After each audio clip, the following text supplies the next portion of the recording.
Next, we reached the Mangkhurd area, where RTI activist Virendra Singh showed us an illegal slum cluster that's coming up next to an Indian Navy property.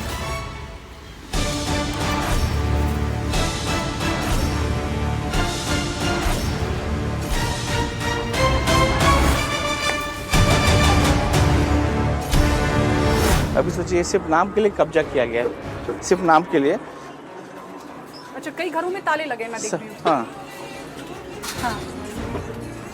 कितने समय में ये बसे हैं? मुश्किल से 2 या 3 साल में ये सब। 2 या 3 साल। 2 या 3 साल। और मैं देख रही हूँ कि पतरे लगे हुए हैं, और एक जिक्र जो कर रहे थे कि किस तरह से पहले अंदर पक्के घर बनाते हैं, ऊपर पतरे से ढक देते हैं, और जब पक्के घर तैयार हो जाते हैं फिर पतरे हटा दिए जाते हैं। तो यही पैटर्न यहाँ भी है जी। अभी डबे की बाउंड्री सामने है। अभी आप सोचो कल कुछ हादसा, अगर 1-2 किलो जेलेटिन लेके भी आदमी घुस जाएगा यहाँ पे, ये बाउंड्री है, तो क्या होगा?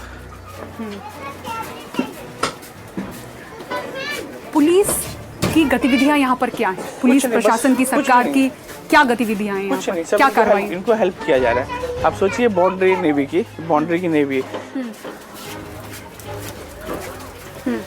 अभी नेवी की सिक्योरिटी के लिए ना यहाँ पे पानी का कनेक्शन को कैसे दिया गया, लाइट का कनेक्शन कैसे दिया गया, मतलब एक सोचने वाली बात है। झोपड़े टूट भी रहे हैं, कार्रवाई हो भी रही, लेकिन फिर भी इनको बिजली पानी सब मिल रहा है। सब मिल रहा है, सब। अब सोचिए बाउंड्री आ गया, इतना नजदीकी बाउंड्री है, नेवी की बाउंड्री। क्या सिक्योरिटी आप बताइए? कल यहाँ पे कुछ बड़ा हादसा हो गया तो कौन जवाबदार रहेगा इसका? तो यहाँ की जो पॉपुलेशन है वीरेंद्र जी, जैसे आपने कहा कि जो 1020 अवैध झोपड़े बताए गए हैं उन आंकड़ों में, क्या मिक्स पॉपुलेशन है? कौन कौन किस किस तरह के लोग रहते हैं? कहाँ कहाँ से लोग हैं? ज़्यादा करके बांग्लादेशी हैं यहाँ पे।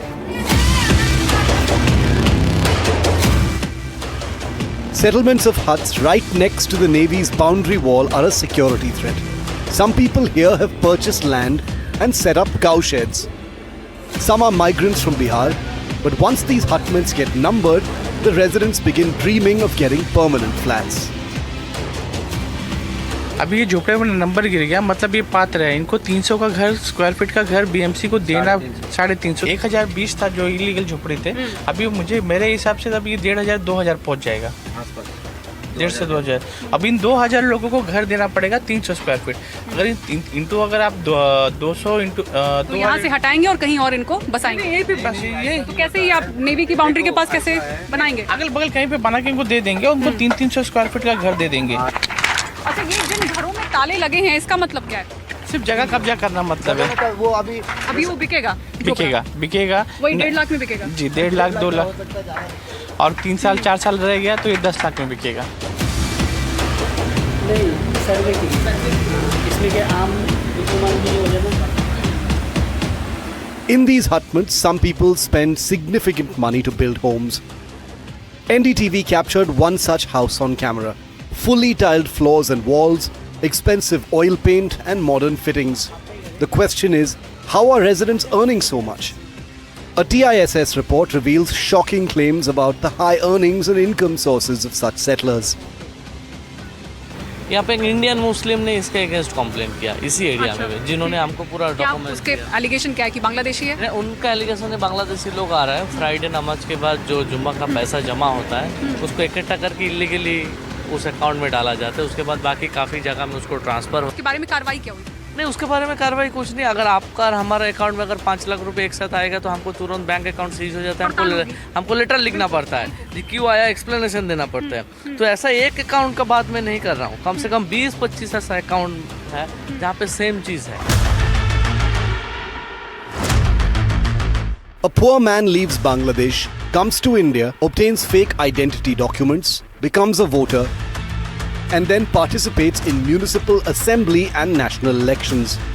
Their numbers are rising steadily.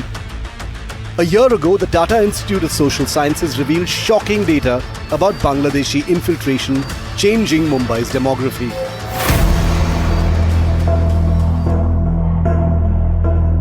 Now, a new survey report by the Mumbai School of Economics and Public Policy titled "The Mumbai Silent Invasion" is even more startling.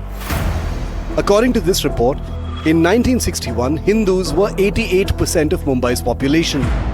By 2011, that fell to 66%. In the same period, the Muslim share grew from 8 to 21%. The report estimates that by 2051, Hindus may fall below 50%, becoming a minority in Mumbai.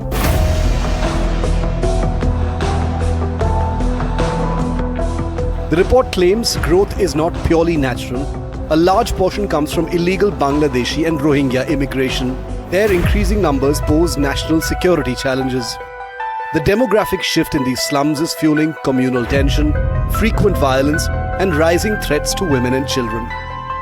The report warns that if this continues, Mumbai's population structure will be irreversibly changed within a generation.